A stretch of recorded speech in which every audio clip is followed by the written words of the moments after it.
What's up, everybody? Today we got some good friends of mine on episode 44 of Putting You in Your Place with Zach Nagle and Andrew Howery. We're in the middle of a conversation here already, and that's why we're a little early today, because I didn't want to miss this fire we were talking about their business. If you've ever played any sports, how long has New River Engraving been around? I mean, you guys have been around for a minute now. 93. Yeah, 93. So, like, if you've been, everybody that came through that ever got a trophy for anything probably came through New River Engraving here in this area. Correct?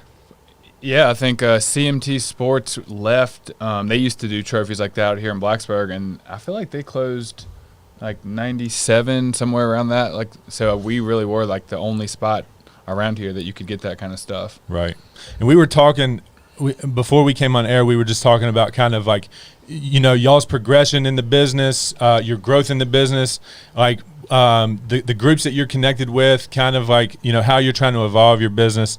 Let's try to get back to what we were talking about there. So, tell us about this business. Just tell us about what you guys got going on. That's what I was going to say, because the way you introduced it, that made me think of this question is, what do you think that we do? Because I think a lot of people have a predisposition as to, they're Little League sports trophies and awards and stuff like that. Yeah. So your intro made me think of and you know us better than probably a lot of the general public. So what is it that you think our business is focused around? Yeah, plaques and trophies, pretty much. I do know that you guys are supplying other items, but when you think of New River Engraving to the general public, it's like my son just won a basketball tournament or something like that. Right. So let's get into that. What's crazy is I pulled the numbers before we came just so I could give you an idea, but trophies, and medals, right? Trophies and medals, yeah, averaged for the last 2 to 3 years is less than 10% of our business. Wow. So we're much more diverse, and we're into a lot more different things than what a lot of people think of us as, which is Little League trophies and things like that. So we're corporate based, so we're primarily focused on big business accounts where you've got your year-end awards where you're recognizing employees, your functions where you get glassware done or promotional items for that event. So all the tables set up and you've got gifts for everybody that's there. Anything branded with your logo, that's where our focus is. So we're more of a branding tool for companies to use in a mass production situation. We do all the awards for Little Leagues and stuff too, but primarily the corporate aspect of it is our main focus. Gotcha. And so that would mean Virginia Tech's probably your biggest client. Right. Not as an individual. There's so many different departments, but if you totaled it up as a whole, right, they're a large chunk of what we do. Yeah. Yeah, being nestled in between two universities, Radford and Tech, and developing relationships within each department of those universities has been huge for us. But on top of that, we have clients across the country. When we ship to California, Florida, New York, anybody that's looking for bulk orders of, like, for example, the cups and stuff that we do, we'll do them. Yeah, we just brought some for you. We appreciate that. So things like that. So I think one of the things we're trying to focus on is rebranding our image as a tool for companies to use when they need items, any item with their logo or their branding done on it. Gotcha. That's kind of what I wanted to say is, like, when we started working there, you don't know what you don't know. The word engraving, I think it kind of boxes you in a way, because you kind of think, you have a idea of what it means. And when we went to Las Vegas 2 years ago, 3 years ago? 3 years ago now. We really saw, like, me and him knew we were going to take this business over. We're kind of in the, a transition now. Like, at some point, we're going to be the two owners. Yeah. And when we saw what it could be, what it could be on a larger scale, it doesn't have to be a mom and pop. I kind of felt like when we were taking it over, hey, we're taking over a mom and pop shop. And then seeing, wait a minute, like, we're bigger.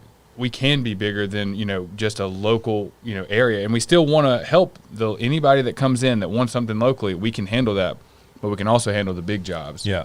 And this is something that I deal with on a daily basis too. I love this area. I want to be here. This is my home, but I don't want to think local. Right. I want to be big. Right. I want to offer what I think is great to as many people as I can get it to. So I love that mindset. I think that's a very great mindset to have because, you guys are both after it. You're trying to raise your families. You're trying to achieve your goals.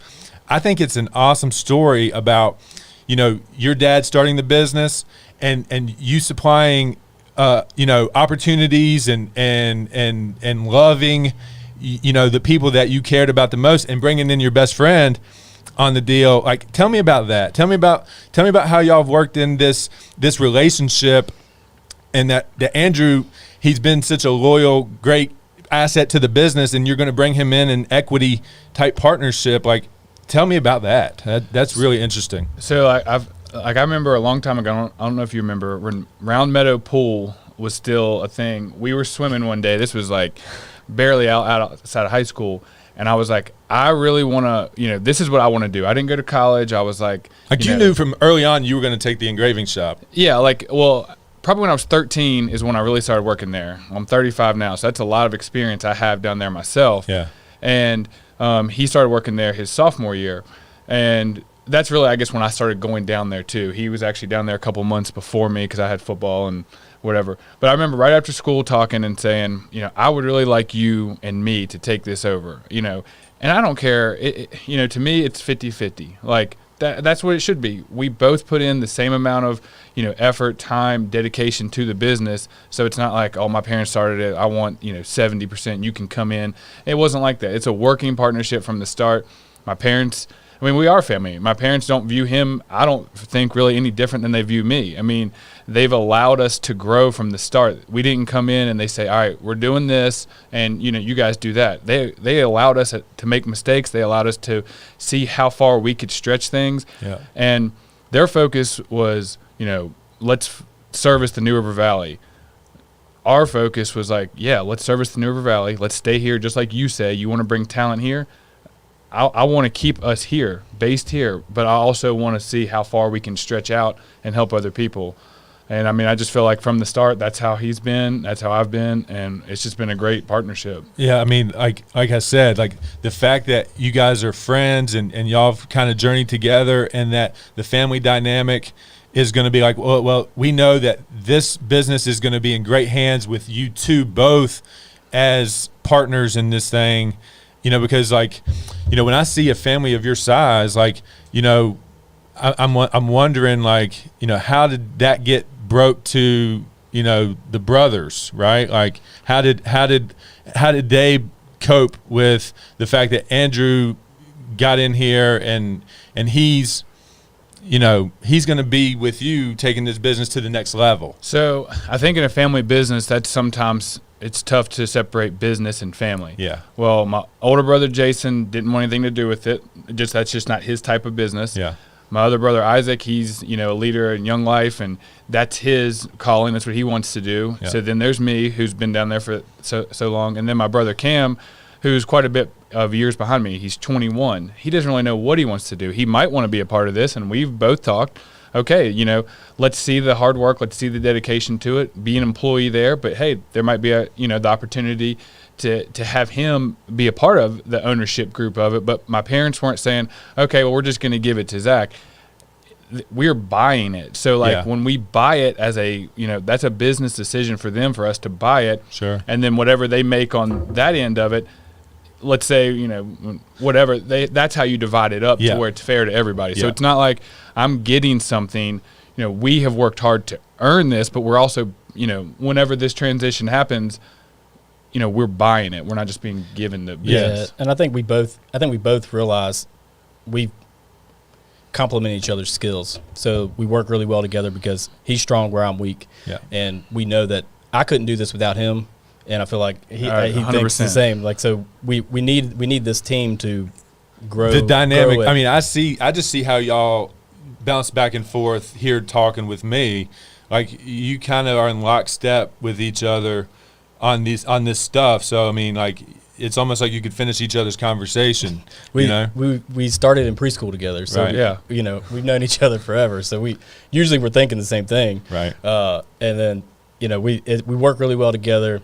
And the good thing is we haven't had any kind of a clash as far as the vision for the business. Yeah, ever. So it makes it really easy for us to work towards a goal because we want the same thing. And we know that we have a good stronghold here in the community. We work really well with the businesses here. We have a lot of support from the community. I mean, this past year with everything going on, the community really supported us and kept business coming our way. So we're grateful for the community we have, and we're both, love it here. We're invested here. Families here. Yeah, we grew up here. So you guys are the story I love the most. The guys that came up, the guys that knew that they wanted to stick around here, and they're raising their families here, and they're going to make the life that they want here. Like Right. that's like the stories I want to keep bringing to light here in the community, because we can't afford to lose talent. I mean, we can't. We need to keep all the talent we can. We need to provide ways for them to make the money that they see, that they think that they have the potential to make.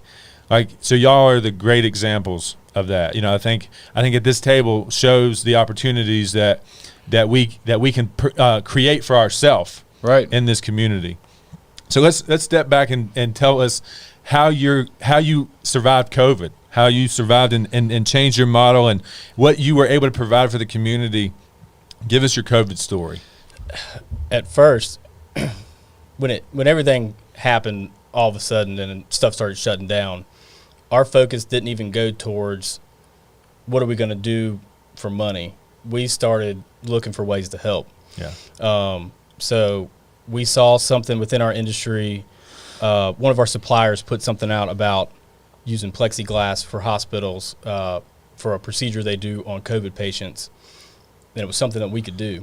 So we put out a GoFundMe to help bring in some cash to fund it, and the community was super helpful. I didn't even know about that. So we raised some money, and then we put a ton of money and labor and sweat equity into doing it. But what we did was we made these acrylic boxes. We shipped them to 17 or 18 states, to ERs, and it was these acrylic They were begging boxes. us. Like, these hospitals are begging us for these. Once we put the information out there, we had ER managers calling us and begging for them. Basically what it was a box that they put over top of the patient, so the doctor puts their arms through these holes and does intubation, so when they're opening up their airway. And it was a dangerous situation for the doctors in the room because of the aerosol spray when you're doing that procedure. So for a few months solid, we were just cutting plexiglass, making them, shipping them. Then from that, we started making face shields. Started donating those and sending those to hospitals all over the place. And then from there, as we were doing that, we were finding other ways that we could make money while we're doing all this donated stuff that we were doing for goodwill, that we were trying to just help. And we found the need for the plexiglass barriers that everybody was putting up in all the storefronts. So we started making those, installing those all over the community. So you would actually go into the business and put them up? Mm-hmm. Yeah. Nice. So we spent all summer over at Tech going department to department with these plexiglass, carrying They're plexiglass all over campus in the summer heat, and putting them up. And that kept us pretty busy for a few months through COVID. But it was weird how we thought we were going to have a slow period from our normal awards promotional item standpoint, but what we saw was people were still doing virtual events. Mm-hmm. So they were still giving people stuff, and they actually had a bigger budget to spend on giving people stuff because they weren't having the actual event. So you don't have the renting a place out, catering, all that. The venue expense was gone. Yeah. So they were getting nicer stuff for people. So And presenting it on Zoom. yeah, and then like doing awards or gifts or whatever, and then mailing it to them and doing that kind of thing. So we stayed busy with our normal stuff on top of that.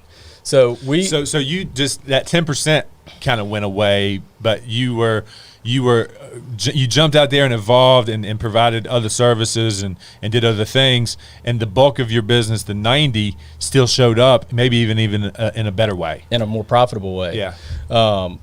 And honestly, the 10%, the trophies and medals and stuff weren't there. It went to nothing. But the trophies and medals are not a profitable part of our business. It's almost like a necessary thing that we do community wise, because want to get your name out, because everybody knows, hey, this is where we go to get trophies, and then they come in the store and they see all the other stuff that we do. Yeah, and you never know where they work, what they do. They may, if we excel in that for them, it opens up doors for other opportunities.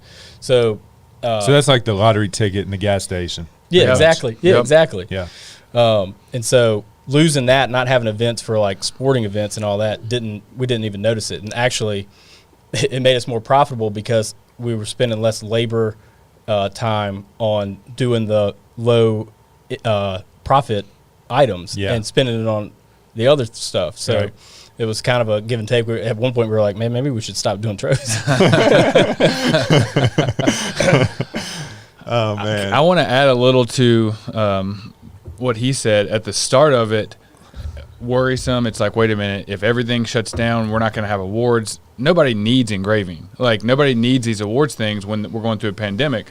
So my mindset, I guess, maybe was a little selfish at first, thinking about my family and like, what are we going to do? My parents, this is where I really want to give them credit. They were like, we need to make these boxes and we don't need to charge for them.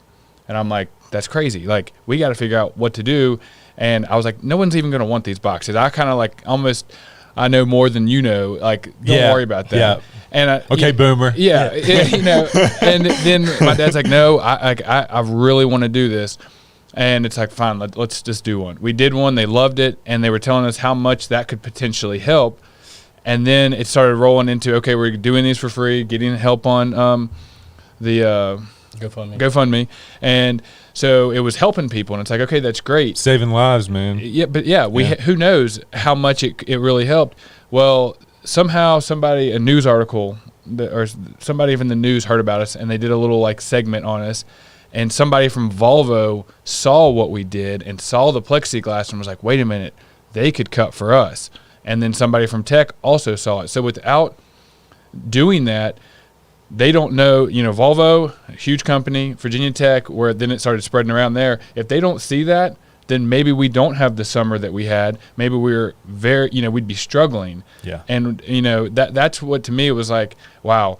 But my dad and mom trying to really help. Not that I'm not a nice person, but I wasn't willing to do what they were willing to do at first, because it was like, I got to think about me. And then it's like, wait a minute, I need to really think about everybody the way they are. Yeah, you would have gotten there eventually. But it is nice to have that support and that push around something that you might be blind. You might have a blind spot on. Yeah.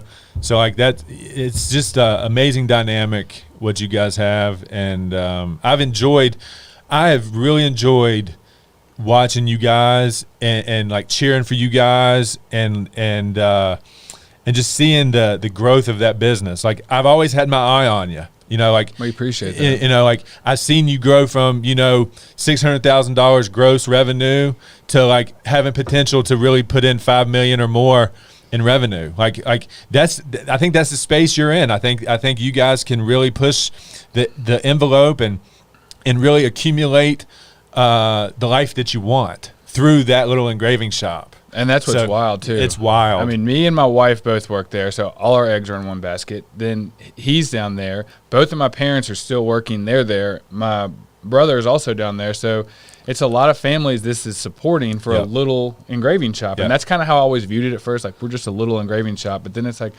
but we do so much more. Like when he asked you what you thought about us. I mean, there's so many people that probably don't realize what we actually do, because they always think, oh, you're so busy now, it's because it's trophy season.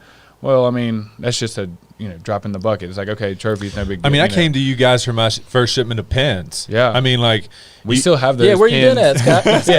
We have those pens still all over our shop. We do have the Scott Bun pens everywhere. Yeah. I'd like to see one of the original ones. Oh, yeah. I think in our basement, they were big. They were like the big yeah, ones. I love those. Yeah. Yeah. That was a good idea, actually. Oh, well. Do you still do it? I don't, because, I mean. Everybody jumped on the train and started doing it. Well, no, not necessarily that. I stopped doing it when COVID hit. Like that was my, all right, I'm done with that. I bought every little piece of junk, like every little thing you could put your brand on. Like, I'm that guy. Yeah. So like, so y'all offer so many things. people should try to start with you to say, do you have this item? I mean, I've got one of your hand sanitizers. Like, I got my hand sanitizer from you guys. Yeah. So like, I think the community underestimates what you provide. So like, if we didn't do anything else today, but make them more aware of things, then great. And that's on us, because we do zero marketing. I mean, we it's all referral, word of mouth, and it's just, cultivating that relationship with people in the community, and they come back to you. And a lot of times they come back to you for the same thing over and over, and they don't realize that they could also be getting X, Y, and Z from us as well. And they're going spending more money somewhere else. And then, there's a lot of times that we gain customers because they've gone somewhere else online or whatnot, and it's fallen through. And they've had to come to us with an emergency, like, hey, my thing's tomorrow and I don't have X. And we jump in and get it done for them, and then we've got them for life. They know that we're going to go to bat for them, and they'll trust us to get the job done. Yeah. So I think that's one benefit we have with when you're working with somebody local. You've got that person you can call and take care of an issue if something comes up. Yeah. You guys ought to create a brand around yourself and call it the Engraving Kings. And you should definitely be utilizing like TikTok. I mean, you hear me talk. If you're watching this, you hear me talk about TikTok every week. Yeah. Oh yeah. So like you Are you guys. an investor? I'm not, but I know it's free, Yeah. and the organic reach. I mean, when a guy can ride a skateboard and hit the cranberry juice to Fleetwood Mac, and like change his life, And everybody's seen it. and that's one of the most liked YouTube or TikTok videos on TikTok. He's riding his skateboard with Wiz Khalifa. Like he's going to Vegas. He's getting free houses and free trucks, and like he's changed his life through that platform. Right. And like you guys getting more attention to yourself is the game. Like you guys, like, that word of mouth is great. That's a foundation. Right. But putting marketing dollars behind your brand and creating something around who you are and what you provide is another avenue. And that's kind of where we are, like trying to decide, the transition of us buying, the business. My parents aren't ready to stop, but we want to move forward in, buying it. They're still going to work there. I don't know when that's going to happen, but like that's what we're trying to figure out, how we're going to do this. We're so busy almost all the time. I mean, like last night we're both back at work until 1 a.m. Yeah. Like we're almost so busy that we don't focus on the marketing and things like that. It's like, when do we have the time for it? But we have to eventually make. It's a leverage point. Like you can't do it. Right. You got to have a Weston. Like you got to get somebody that's focused on your marketing side. Mm-hmm. You got to have the sales side. You got to have the billing side. You got to have the production, and you got to have the marketing. Yeah. So like there's a facet there that you need to put Cam in, or you need to interject somebody with the skill set to say, these are where we lack. I need you to learn this. Right. And that's what we're doing. We used to both do the exact same thing all the time, and like we're stepping over each other and stuff like that. And we said, let's divide ourselves a little bit. Yeah. I'll focus on this. Like he said earlier, our strengths and weaknesses, and we've tried to do that. Yeah, we're at a tipping point to where we're trying to figure that part out, to where who's going to handle front of house and who's going to handle back of house. Yeah. And we kind of got a game plan for that, to where we can work on growth, working on the business instead of in the business. Yeah. Mm-hmm. And to where we can keep things flowing, but also grow it to the point where we want to get it to. And here's the most exciting part of it: you're not reinventing the wheel. Right. Like I struggle with the same stuff. I've got 3 admin staff, and we kind of fall over each other. Like I'm trying to have very defined job descriptions and be able to hold people accountable to those descriptions, and it's been tough. That's been one of my biggest struggles is defining that, and like, this is what you do, and this is what you do, and this is what you do, and I need you to perform as good as you possibly can around it. Right. So we all struggle there. All we can do is rip off and duplicate what we see in life. Yep. Like we're not going to try to reinvent the wheel. There's no point to. There's no point. Yeah. So like, yeah. I mean, enjoy the journey though, because what you're doing is right, and what you're doing is going to be great when it comes together. I've had it come together enough to be like, man, this is like the best thing ever. It is. It's been great to be able to, see the potential of the growth just by the little bit that we've started. And it's like, we can really expand this.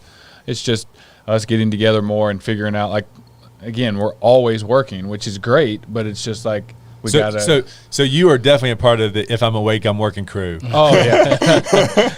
Yes. Ask our wives, like, how much. We're fortunate that our wives understand what we're doing, because they put up with a lot. Yeah. Of us going back in at night and putting in extra hours and all that kind of stuff. I love it. But that's why, like, with him and me, we both do this, and it's like, it's so great that at 5:30 we both leave, we go home, we be family men, we be around our family, do all that. We, in a way, put everybody to bed.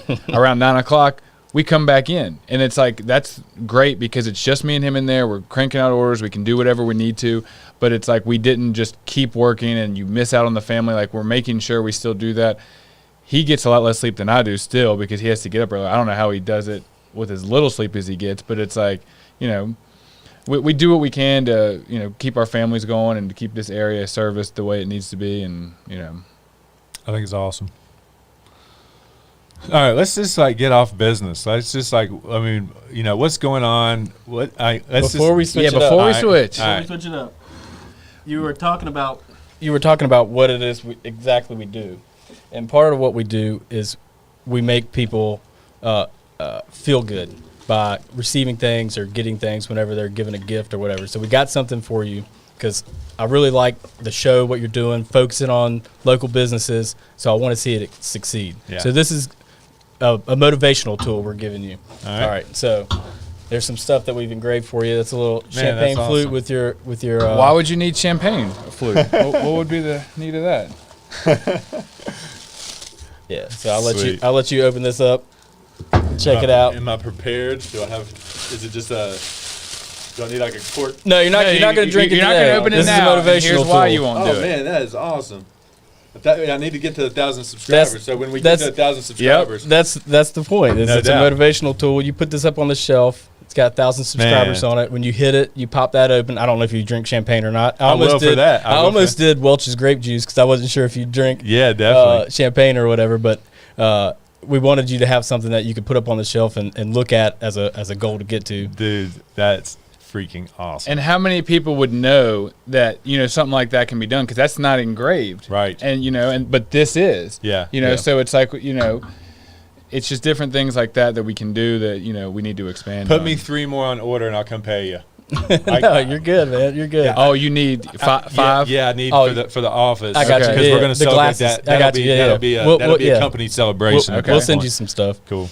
Yeah. Man, that is the coolest thing I've seen in a long time. I appreciate that. Oh yeah. Yeah. That does make you feel good. Yeah, for sure. That's the whole concept, is making people feel good. So when your company's looking for something to do, that's what we're here for. Awesome, man. Well, again, I appreciate that. That is freaking cool.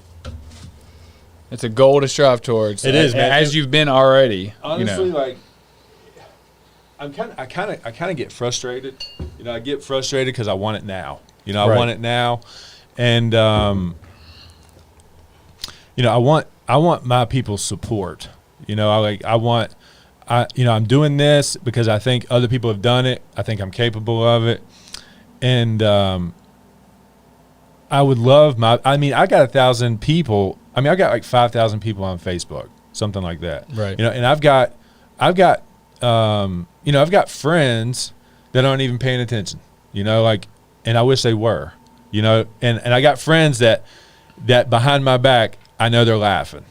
Well, there's also there's a lot of attention out there. Yeah. And doing long format, some people they want that quick 15 seconds or whatever, which one of the reasons why I love what you're doing is I think we need more long format. Yeah. Because you get to know something the whole better. story. The snippets are terrible for us. You don't know when you hear something, you're like, well, was that the whole story, or is that really what they said? Right. But no, I understand where you're coming from, because you want at least the support of the people that you know. Yeah. So what's your strategy on trying to grow your viewership? Well, we have debated and done a lot of different things. Like we're taking, I don't know if you know who Gary Vaynerchuk is, Gary V. Yeah. Well, Gary coaches this particular thing because we can then divide this up into minute clips. Like we probably got at least five moments that we can trim down that are a minute long that we can put on TikTok and Instagram Reels and things like that. So we're executing this hour-long show to be able to clip out those micro content pieces to put on these like quick hit type, Right. so like storied. Everybody provides a story now. Right. LinkedIn has stories. Yeah. So like we're trying to get attention at all cost. My best video, my best YouTube video is a repurposed Facebook rant on rent to own. I mean, that's 12,000 views in 2 years, and that's devastating. That I've put, I put at least $100,000 of intellectual capital, time, and money into this over a 3-year period, and now I'm only delivering you 43 shows. Right, I've only got to 43 shows on all of that investment, and we're doing this very, very organically and very, very slowly. And I get like, man, I should have 1,000 subscribers tomorrow. And they keep, my staff keeps like, dude, you're doing the right things. We're talking the right stuff. We're on point. We're on brand. Like, don't go get wild and try to go do another box review, like a unpacking of a clothing box or something like that. So I'm being very patient and very deliberate. And I just want people to show up, man. I just want people to hear my perspective, to get to know me, because no matter if we disagree on life, at least you get like my energy, you like get like my thoughtfulness behind why I'm doing what I'm doing and my goals. Like, I think if people stop for a second and they looked at, I get wild on social media. I can make a post that gets people in the conversation. Like you said, you like to do that. You like to get the conversation started. I'm on the attention game plan. Yeah. So I see that when I post certain things, it gets more attention. Mm-hmm. It gives me an opportunity, if somebody even has a dissenting opinion, to get the Facebook juice, to get that, and that gives me an opportunity to give you my thoughtfulness and my viewpoint, and you get to know me a little bit more. Because the worst thing here is indifference. The worst thing is like not knowing who I am or not considering me. I want you to say, yep, I like that guy, or nope, that guy's not somebody that I'm going to work with, or I like, or I'm going to pay attention to. Right. Like, I want you to at least stumble across me long enough to make that decision. Yeah. I think one thing that you need to balance, though, is, and I don't know what your stats are on when you're saying you're getting the attention on Facebook, is that translating into people coming over to YouTube to check this out, or is it because a lot of people especially on Facebook, they're on there to argue. Yeah. And just because you're getting their argumentative attention doesn't mean they're going to come follow you and watch you on this, which is where you're trying to drive them. Yeah, but again, we were having a real hard time getting people from the Facebook platform to go to YouTube, because if you're watching on Facebook, you don't need to go and watch it again on YouTube. Right. But we don't want to lose the opportunities that I've built over the last decade, probably 12 or 13 years. I mean, I've been hard at positivity and motivation and trying to get people to know me before the whole video thing came hot, on just daily 3 or 4 posts a day. Yeah. Just to be present. Right. So I'm afraid to take that away and just exclusively go to YouTube and try to drive people to YouTube. But I do know that I think that if I ask enough, that the people that really care and that decide that they like me will go to YouTube and give me a subscribe. Right. Will they watch any of my stuff over there? We don't think that we think they're going over there to subscribe, to support me, but we don't see the analytics are really showing up, that they're actually watching our content over there because they're getting it on Facebook, pretty much. Right. Right. And you're at the stage now where you kind of need them still on Facebook because you need the exposure. Because if you did YouTube exclusively, you've got less eyeballs and less chances to drive somebody over there. So I understand you're kind of in a tight spot of wanting them to come over to YouTube, but you can't force them when they're getting it already on Facebook and they're not going to double watch. Yeah. So we're in debate on that. We're in debate on like, do we give them something and then like force them, like, hey, like to continue watching, go to YouTube. Like they probably won't do it. We're just in big debate on how we're going to drive things, and a lot of it is starting from TikTok. Yeah. I mean, to get organic, to get that opportunity, I've started a show called the One Question Show. Like, how great could that be? Oh, yeah. It's a 1 minute thing. Yeah. So like, that's all you need. You get to ask a question, I get to answer it, and we're going to repurpose that over everything, and hopefully, we're going to get that viral moment on TikTok to drive people to YouTube. So we asked the question to you, and then you just answer it in like a 1 minute. Exactly. Yeah. I mean, well, I think you might be the only person I'm subscribed to on YouTube because I've just never really used that. So, like my son, he's always watching YouTube videos.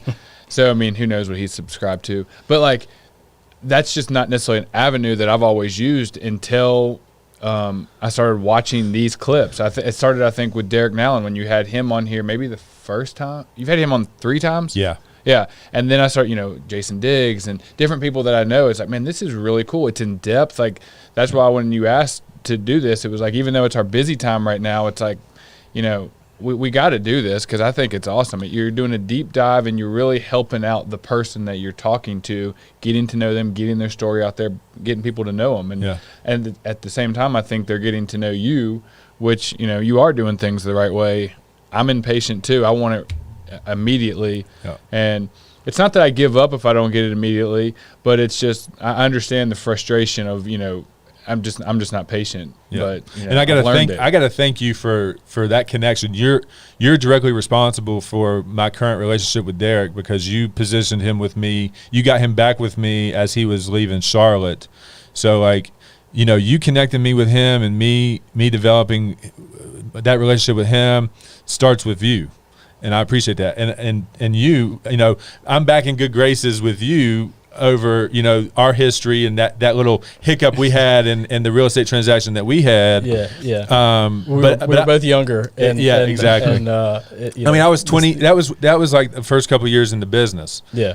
And honestly, I lean on your experience to this day. Like the empathy that I should have had, the empathy that what you were going through in that moment, like, we won't dive too far deep into it, but as we mature in life and I'm just appreciative of our relationship with me and you. Yeah. But not only that, both y'all's families, like the family, y'all's families are near and dear to my heart. And I'm glad that we're, back on, level playing field pretty much. Oh yeah. I think that was one thing, with you, I don't feel like we had necessarily like an incident that made us be more apart, but I feel like it was when you did that NCAA tournament thing and you were like, hey, I'm giving money to the winner, everybody sign up. And I signed up and then I didn't even think about it again. And you messaged me and told me I won. I was like, man, that's so cool that he told me that because he could have just, kept the money or not said anything. And it was just like, maybe there's some misunderstanding between myself and you. And then when you really see that it is caring, like you do have, like you're doing this and, you want the talent, like you said, to stay here.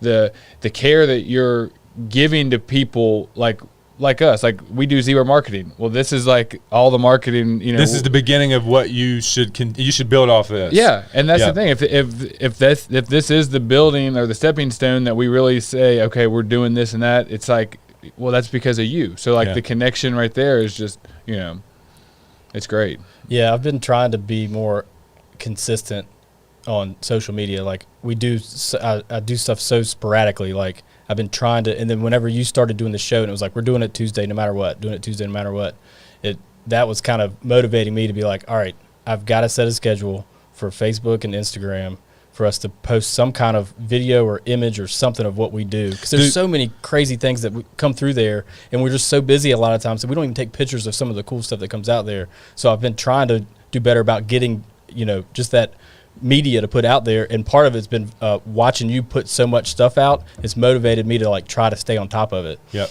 what I want you guys to do for me, because I want to put a TikTok together for you. Yeah, I don't have one. So I don't have Instagram. I've been meaning to do it for the shop. You need to start the new River Engraving TikTok for sure. What you're going to do is take maybe 8 5-second videos and of just like a project. The next big order that comes in, you get it started. You get a progression of the work that's being done, and then you call me to come over there, and I'll put something together for you. And then just show you kind of like you can replicate this one thing a million different times because every job's going to be different.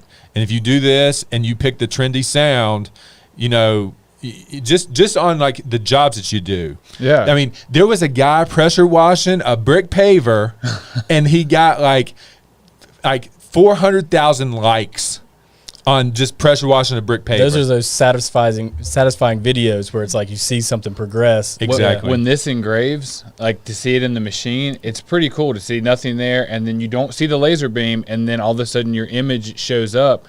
I mean, he's done a couple videos like that, some things here recently that's really cool. Yep. And see, the TikTok has this like remarkable editing thing that they do that you don't have to do any of it. You just plug it in, and the app just has some sort of feature in it that brings out the best moments. So when I say do a 5-second thing, it's only going to use like 2 seconds of the 5 seconds. Okay. And we're going to put the trendy sound of the moment on it, you know, whatever song's charting, and that will get attention. You know, Weston's the car guy, so he's putting together car things, and he has a very small follower base right now, but he's getting over 1,000 views on his little car stuff. Oh wow! So like what that might equal for him in the long run, you just never know. You know what the next cranberry juice skateboard rider is going to be, right? So so like I'm all about that. I'm all about that. So It's almost like consistent speed is the way to go. yes. That's the main reason I said consistent earlier. Yeah. See, that didn't register until you said speed. All right. So that's an inside joke about a trip to Atlantic City where it was raining and there was a convoy of us going up there, and nobody would hit like the same speed, and we couldn't all stay together. And that was one of my great moments. Yeah, your Scott quote. Yeah. So you were driving and we were riding, so we got to hear, you know, when a friend would get too far ahead or too close, consistent speed. That was a while ago. I mean, 14 years ago. I was 21. Probably. I think we had just turned 21. Yeah. Was that one of your first trips to Atlantic City? That's my only trip. Mine too.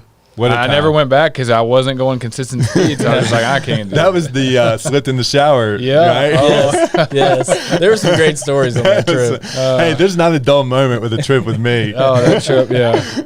Oh man. But to go back to when we were talking about our history with the housing and stuff, this last time when you helped me, I just want to, put it out there how much it helped you coming in and helping us sell our house, because we had tried to do it for sale by owner. And I thought the house would just sell itself, which we got it under contract within a week. But what you don't think about as someone trying to sell your own house is the what ifs. And we had a sewer line bust, huge issues, made us sit back a whole year. And then we're a year down the road, and we would have sold the house for less than what you got us when we brought you on the next year. So I just want to thank you for jumping in there and helping us. Yep. And like I said, I just wanted to, make up for the past and get back in good graces. And, I think, my relationship with you is super strong. And like I said, like I can't, it was devastating that our relationship was fractured.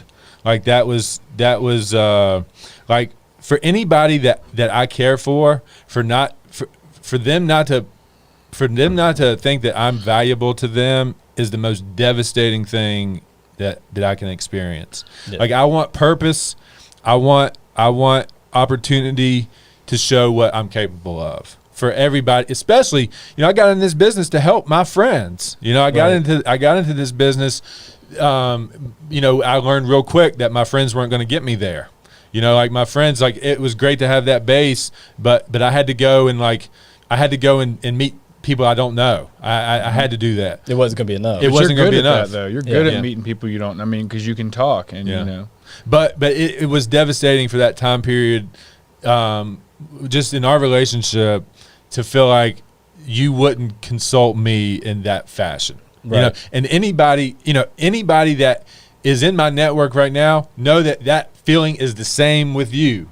Like if you don't turn to me in these moments, in these housing moments, in this financial part, this emotional part of your life, I am devastated if it doesn't go that way. Because it's a huge deal. I think a lot of people think, oh, a realtor, man, that's easy. I can do that. I can do that on the weekend. I could be a side job or something. Yeah.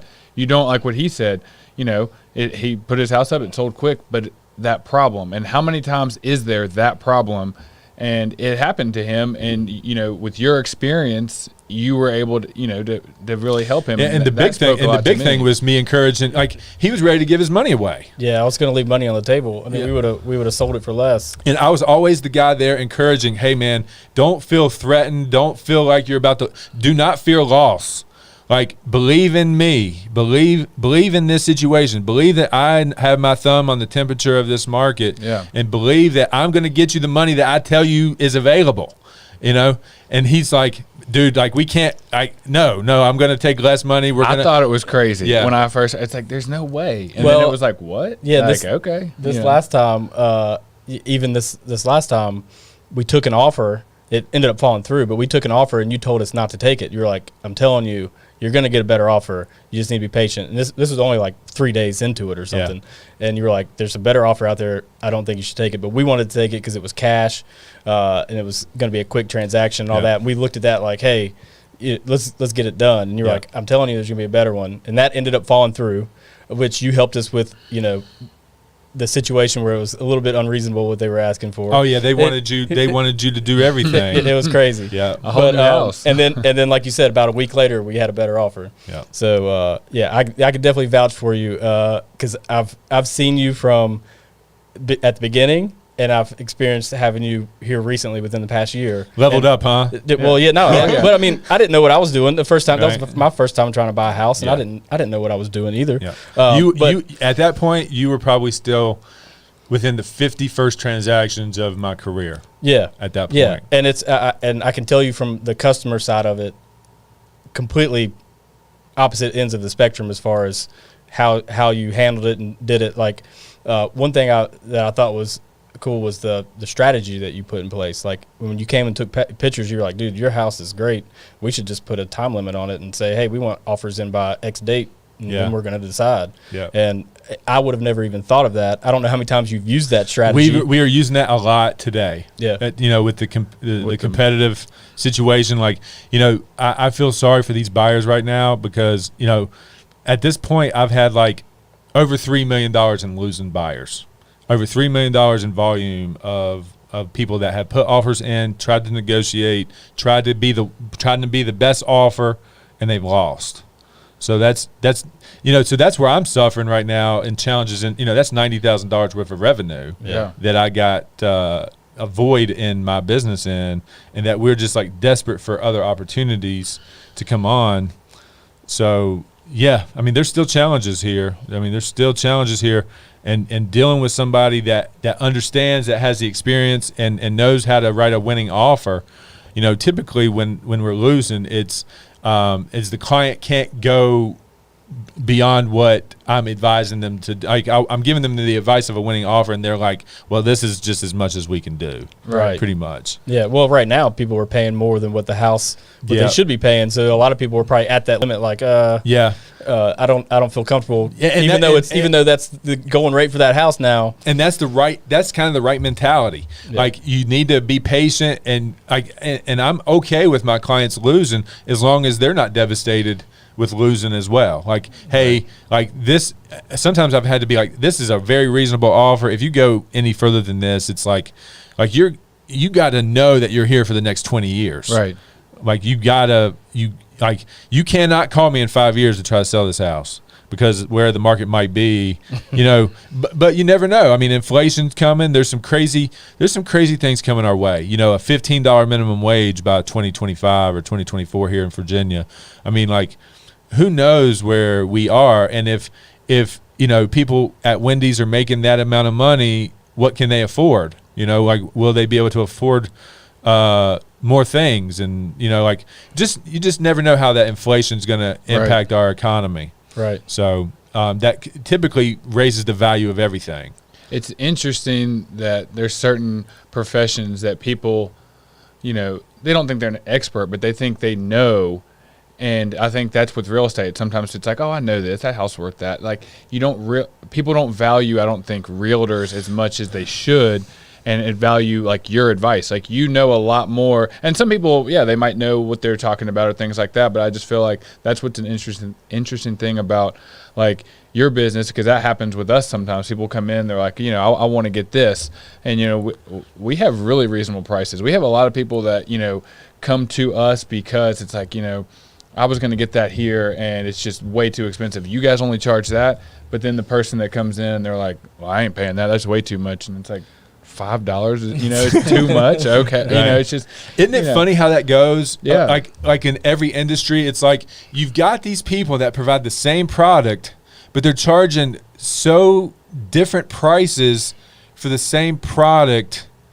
Like, it's wild. Like there's agents that are gonna charge you $500 for entry to the MLS, and then there's me charging you 6% to do the same thing. You think, and like they don't see any difference in that. Like, that's wild. Right. Yeah. Is that like the Redfin? Like, no, that's like that whatever that limited service thing that you tried or you were gonna try before I talked to you. Yeah, I talked to you in the hey man, let me just handle this for you. Yeah. And don't pay that entry that limited service fee. Yeah. Like I got the white glove fee.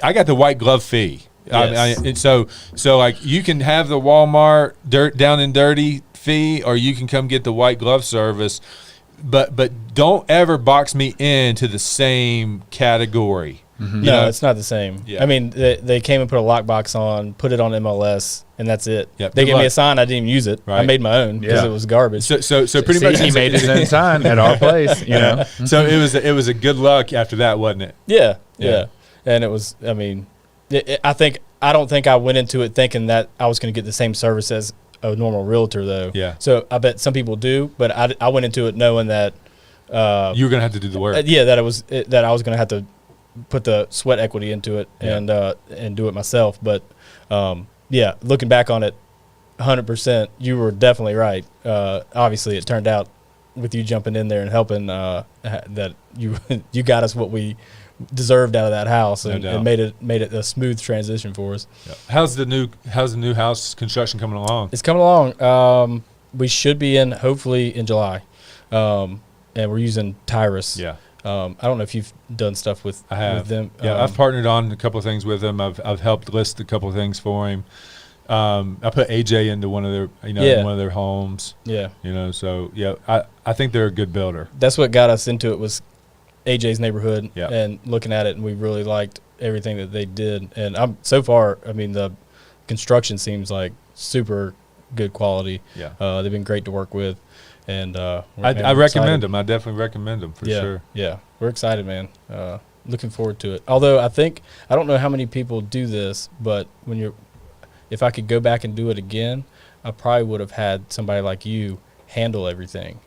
And I don't know if that's something you normally do or not. Yeah. Because I was trying to I know. squeeze my way in I there. know. See, that's another time I did. That's like 3 times I haven't listened to you. Yeah. But because there's just so many decisions you have to make. Yeah. And a lot of back and forth that I think would be beneficial to have someone handling that for you. Yeah. So if anybody else is thinking about doing it. Yeah, there is value for having me with the builder that you're talking with.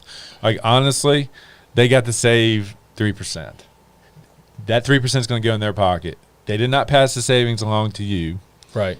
They just put that in their pocket. Mm-hmm. And if I could have been there side by side with you, not only would I have been able to handle the hassle of it all, I would have then been connected further and deeper with you. Right. So like again, that's one of those moments that's an example of me being devastated because I want to be on the top of the mountain with you. I want to be like, you know that selfie I put out, and I keep tallying the number every year. That's just another number I didn't get. Yeah. And I'm selfish. I'm jealous. I am selfish and jealous with my people. Right. And I think that's a good quality. It's necessary to be territorial with the things that you really care about. Well, you want to be there to help. You want to be there because you can bring value, and you want to help somebody through the process. And I think we look at it the same way at work. Is whenever we take somebody on, we're not just running them through the production line. We're making sure that. That's what some people think. Yeah. They think that they see my volume, they see the Range Rover or something. They see some material thing that I've got, and that's what they think that I'm about. And I try to do everything to prove that not. And besides me defending that or arguing with them, I try to show in the way I speak and the way that I handle my life that that's not me. Well, like you say, one of your things is when I'm awake, I'm working, and we can definitely, we understand that. Yeah, there's so much work and time that we put into people's orders that they might not see. Same with you. I mean, how do people? They don't always see you up at midnight, 1 a.m, doing something that's benefiting them, and they just don't know about it. They don't know the care that you're putting into it. So Yeah. Agreed. My schedule right now is about 2:30, 3 a.m. Like I am maxing out my day, and I am the moment that I'm jarred awake, it's email, checking with the team, like message everybody that I've missed from 7 a.m. to 10 a.m. I mean that's so I am literally jarred awake every day by a phone call or a message, and I am in bed with the phone like trash. Oh, I got to get to that. Oh, what does the team need? Boom, boom, boom. Screenshot a text message. Like it starts before I even throw the covers off. Right. That's what's so funny too about our business is it's an engraving shop. How many times do you do that? And it's when I'm waking up, it's going through the emails that I sent out proofs from the night before, and they're approving something, and it's just like you wouldn't think that. Maybe your business, I think people might think that, but like in our business, you wouldn't think that we're having to check emails or getting work calls at the dinner table, and sometimes taking it. And Mary's like, "What are you doing? This is dinner time," and it's like, sorry, I have to take this because this person needs this by tomorrow, or different things like that. That it's just. When we're awake, we're working. Yeah, no doubt. I'm gonna have to when I get that merch drop. I'll run it into the engraving shop. Yeah, the phone's a good thing and a bad thing because you need it to stay connected to everything. But it's Dude, like I'm afraid to look at my phone right now. I literally have emails. I literally have 3 phones. 3 phones. Wow. So I got 2 that I run, one's for business and then one's kind of like my social media stuff. But I'm kind of bouncing back and forth, and one will die and one will still have some charge on it. And so there's some necessary things. Then I have the emergency phone. Yeah. If everything's dead, I've still got the third option. It's wild. What kind of charger do you have? It keeps 2% battery all the time? Nah. So one phone gets the nightly charge. Okay. And one phone gets the 5 p.m. charge. So you have 3 different numbers as well? I've got 3 different numbers, and one stays off. One, I've got 2 iPhones and a Samsung. Okay. So one just stays off all the time. So it's got 100% charge on it. If I'm out in Willis, if I'm out in BFE, and I'm I have no other option but to cut the bat phone on. Sometimes the iPhones have weaker signals in areas than the Samsung. It's weird. Sometimes I can get out on the Samsung where I can't get out on the iPhone. Yeah, that's weird. And I got Sprint service. Samsung. I got Sprint service on them both. So I've got crap service anyway, but for some reason, sometimes I'll be able to get Google Maps to work on the Samsung where I can't get any of my maps, not iMaps or Google Maps to work on my iPhone. So there's just something weird there. And that I was willing to pay for emergency service. I'm paying a crap ton of money for my cell phone bill. But 3 phones. Yeah, but still it's worth it to me just to have the security of it all. Right. Yeah. So, but it is wild.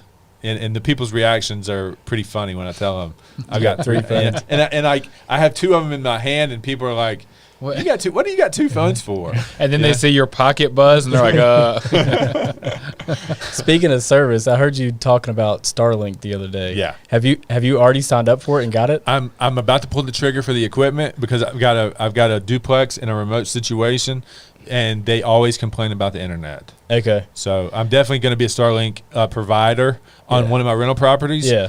And I'm definitely plugging that to everybody in rural situations. That's what I'm looking at for ours. I was wondering if you've done like the research on like, you got to install it yourself, right? You do. And that's like another niche. Like there should be a local provider that like, wants to jump on that and do the installs for that. Yeah. Because that's what I was wondering if you had looked into, like what kind of a pain it's going to be to do it on your own or whatever. Because that's what I'm looking at for, since we're going to be out Reiner. I would get it in and tell Jason to do it. It's not a bad idea. I'd get, I mean, you're paying him. Yeah. Good money. He's saving 3%. Yeah. He might as well give you a little bit.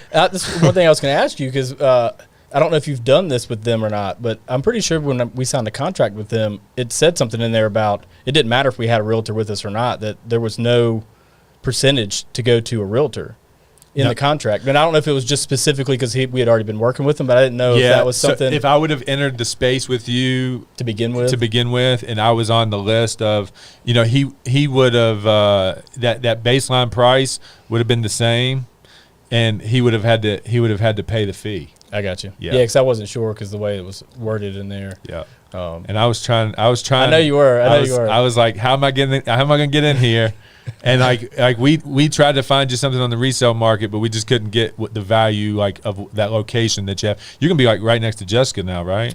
Almost. Pretty close. It's a little bit farther out. It's in Hillcrest off of Union Valley. Okay. But I remember I wanted to have you involved, but we had already been working with him, so I almost felt like I didn't want to do that to him also, Sure. because we dragged him out to, I don't know how many lots out there to look for like a year or two to see if we could get something working. So, and at some point, we have to suck it up and just move on at some point. Like that's just the nature of my game. Right. Like I've got clients that, like I said, you probably heard me say, I punch the clock. Every time you call, every time you need something from me, I'm eager to show up. I'm like excited to show up. And I don't have any financial incentive until I can chase down the rainbow. I can chase the pot at the end of the rainbow. I don't get paid nothing for anything up until the point that we close that deal. So that's like that could be decades long worth of a punch in the clock for me to be of service to somebody. So I'm just trying to make people aware of that too. Mm-hmm. And it's something that I'm passionate about. And it's something that I'll suck it up. I'm going to have to just continue to suck it up until everybody understands what I'm providing, and my intentions, So I just want people to care for me. I want people to care for me, and that's one of them. Is like I'm caring for you. I love the opportunities that I get, and I want to be there for you. And I think I'm seriously valuable. Mm-hmm. Right. And that you can look at that and say, well, that's kind of a weird thing to say about yourself, but that's just the confidence that I have in myself. That's not me being.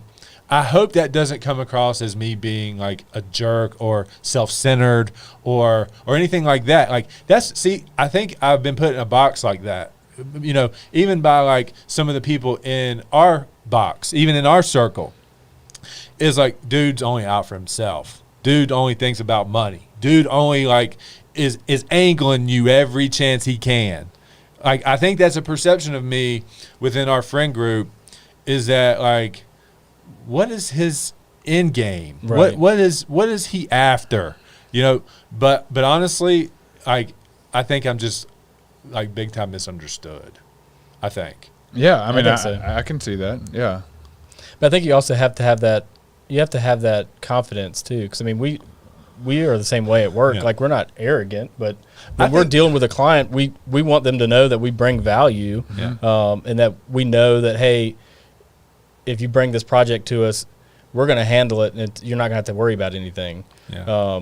Whereas you go online or whatever, you're be waiting, looking for a tracking number and hope that it gets there on time. I mean, I can kind of see people looking at me as like, how does he feel that confident in himself? Like I've got like this false sense of confidence or something like that. Like, and they don't understand it or something. I'm baffled by some of the perception that I know is out there about me. I think that's about like a lot of different things, though. I think a lot of people, it's hard for them to understand intention. And I think sometimes when, when we're talking, you can tell someone's intentions a lot more. Maybe if it's on social media, you see words. Well, we might read the same exact thing you post, and I'm reading it in one tone I'm thinking you're saying. He's reading it in another tone he's thinking you're saying.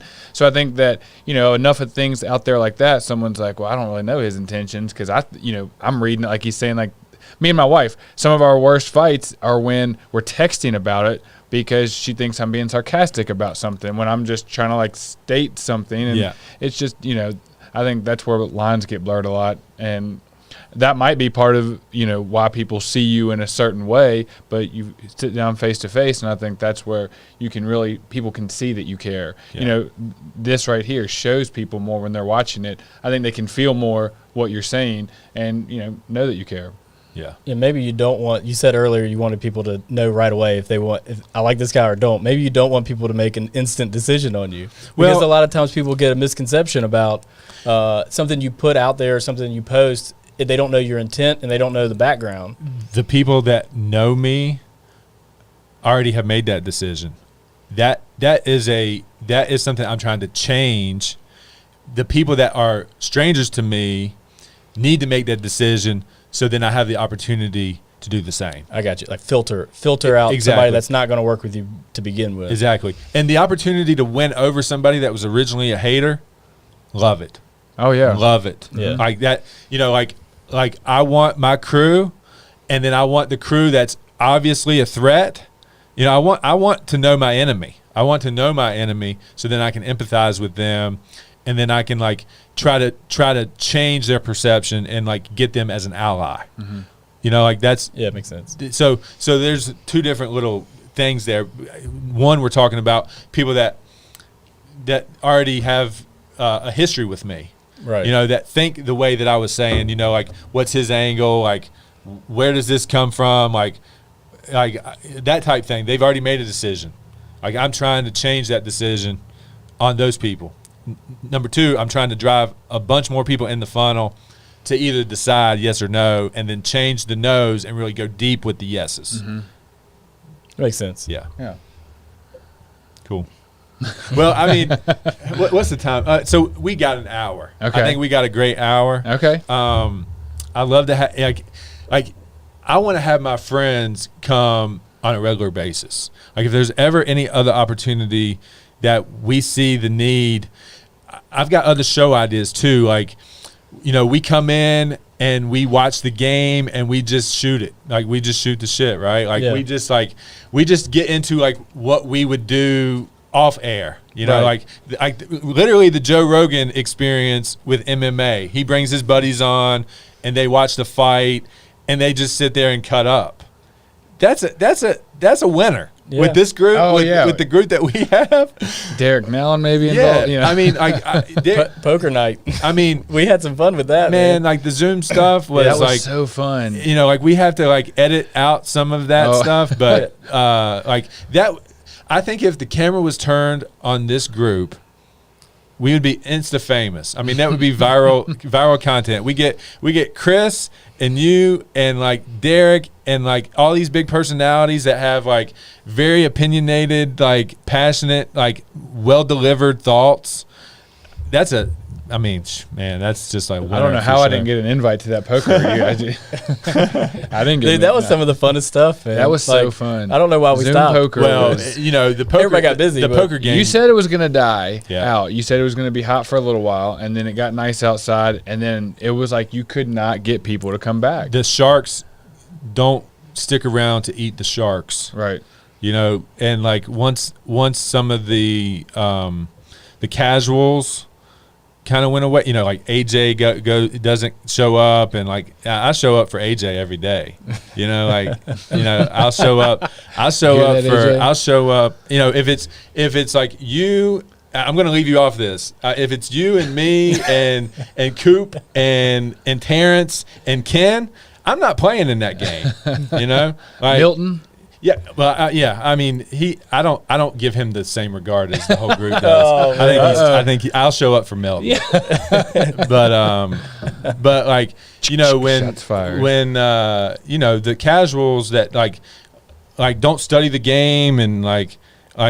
I love those games where it was like your dad and AJ and like some of the people that you invited. A couple of us really love those days. That had no idea how to play. Yeah. Like I'll show up for that. But I would rather go to like America's Card Room and play strangers and have bigger prize pools and stuff like that. Right. So that was my exit at that point. I think part of what we had though, like with the Zoom stuff, it was just all the like you said, it would be famous. There were so many random things happening, like people's kids behind them, or something brought up, and it was just so many, different people, and it was hilarious. Yeah. You said other show ideas, driving people to your channel. You need to do a giveaway, man.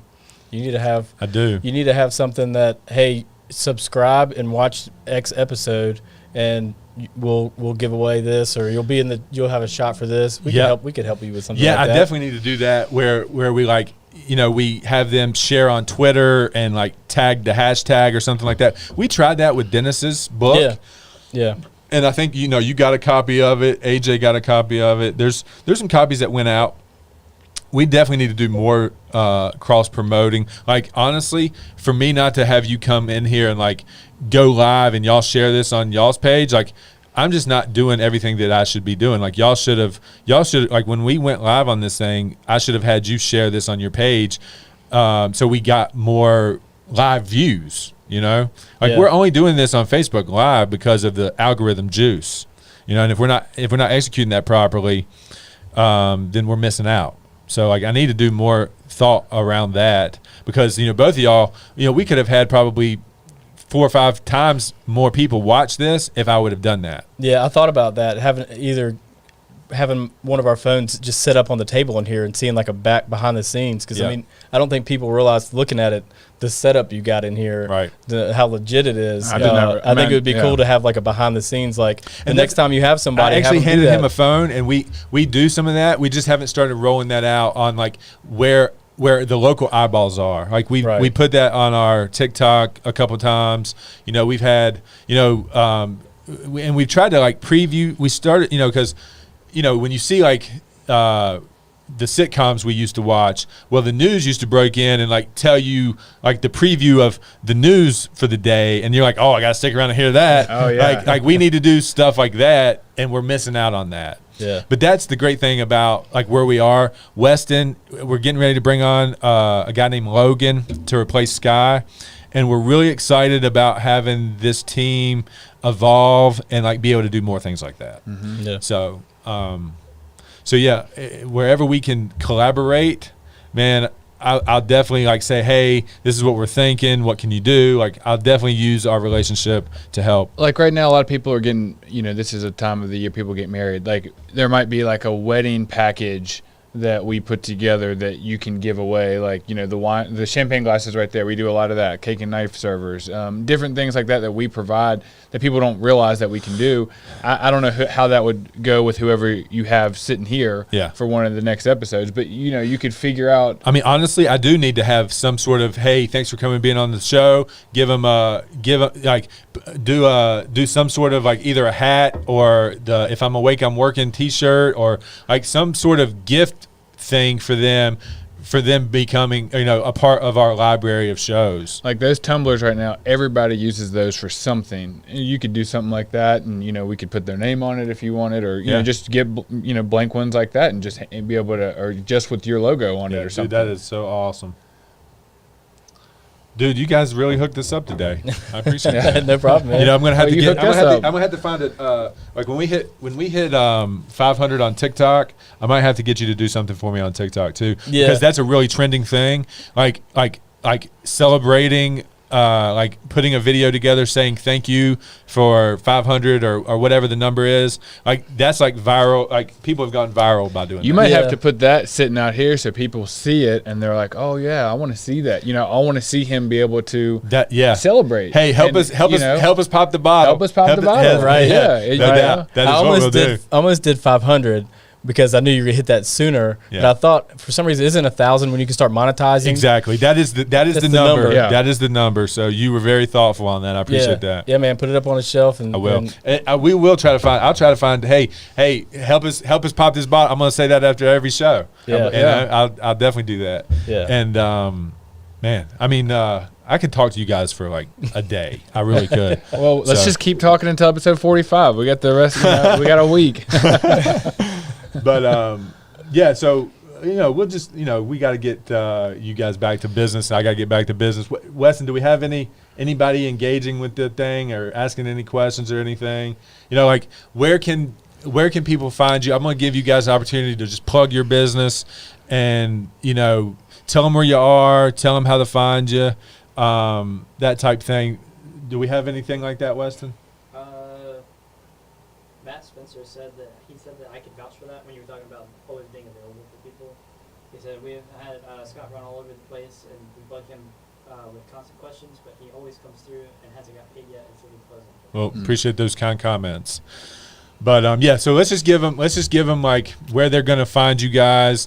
Maybe somebody in California likes you guys. They direct them to your website, social medias, whatever you want to do to just plug your business here, and we'll wrap this thing up. Yeah, so you can check out our Facebook page, just / after Facebook, New River Engraving.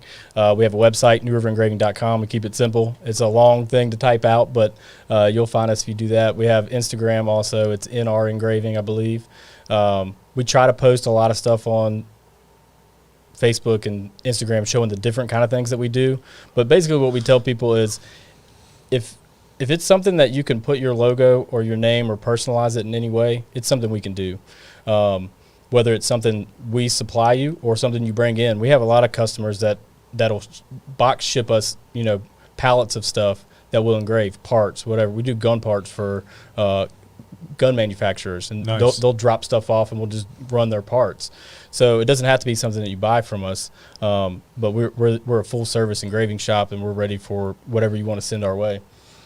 Yeah, I don't really do as much with social media, which I need to get into more, but just the people bringing us stuff. I mean, today somebody brought me a belt. They want to put happy birthday inside the belt for their dad for their birthday. Just random stuff like that. We have a cow pelvis that we have to deliver tomorrow that we did work on. It's like that's just the random stuff that we do that I might need to explain that. So it's a live cow. It's the vet med, and they're teaching people how to do live delivery of a calf. And so they have a cow pelvis in a box, but they needed plexiglass where you can see so the people watching can learn. So we built a box with plexiglass and wood and stuff so they can teach doing live deliveries of calves. Wow. So that's a random weird thing, but we see all kinds of crazy stuff. Yeah. So we're not afraid to tackle anything. that comes So our almost way. anything can be engraved. AJ got a candy bar engraved years ago. We laser engraved through the chocolate. It was cool. It didn't go all the way through. It was just light enough setting, just like the glasses where you could read it. And it's like there's so many random things we can do down there. And I mean, it's all the time. Knives, guns. I mean, again, I am eager to continue to watch you guys grow that business. I'm a fan. I will do anything. I am learning so much, and we're developing so much. If you think that we can be of service for you guys or strategize around marketing, I mean, I don't know that there's anybody more engaged with today's marketing than I am. So if you've got any questions, on like, hey, have you experienced any of this, or like there's a scenario that you just like want to use me as a resource, please do that. And Yeah, I mean, We appreciate the opportunity to be able to be on here. So Yeah, thanks for having us, man. We'll be looking forward to you popping that bottle at some point. yeah, definitely soon. We gotta, on our current pace, like we gotta pick the pace up because I want this done by the end of the year. Like I've got 1,000 subscribers on my mind before the end of this year, and we're trending to maybe 500 right now. well, maybe when you get close, let's come back on that. Try to make that push. Yeah. And maybe we're on the show when it happens. Yeah. I mean, I think that would be. I think that'd be it'll be cool. interesting to see who's on your show when you get to in between. If it's in between shows, or if you could do it live, that would be really cool. Yeah. Yeah, Definitely. we'll definitely help with that. Right Whatever on. we can. Well, I'll definitely keep you in the loop and try to schedule that. 44 shows, like it's just I think that's one of my biggest assets is I'm blind to the external, and like I'm just going to do it, and I'm Yeah. going to be consistent. So I appreciate your encouragement. I appreciate your consistent speed, man. We knew that a long time ago. We already knew it. I am. That is something that I live. I try not to speak anything that I'm not gonna actually show up and do. Yeah, I vouch for that for you for sure. All right, guys. Well, thank you. I'm gonna plug next week's show. Next week we got Matthew Massey Enterprises. This kid started his own mowing business that's turned into some sort of like grading business and landscaping business. He is just a trades guy, and like he's got a very compelling story, and we want him to come on and tell his story. And I think it's going to be very, very good for him, and it's going to be one of those great New River Valley stories again of somebody that's made his way here in our area. So Matthew Massey coming in next week for episode 45. Thank you for everybody that's watching. Everybody that made it this far, I love you forever if you've watched an hour and 20 minutes of this thing. And if you would, go over to YouTube and subscribe to the channel. I would really appreciate that. So until next week, guys and gals,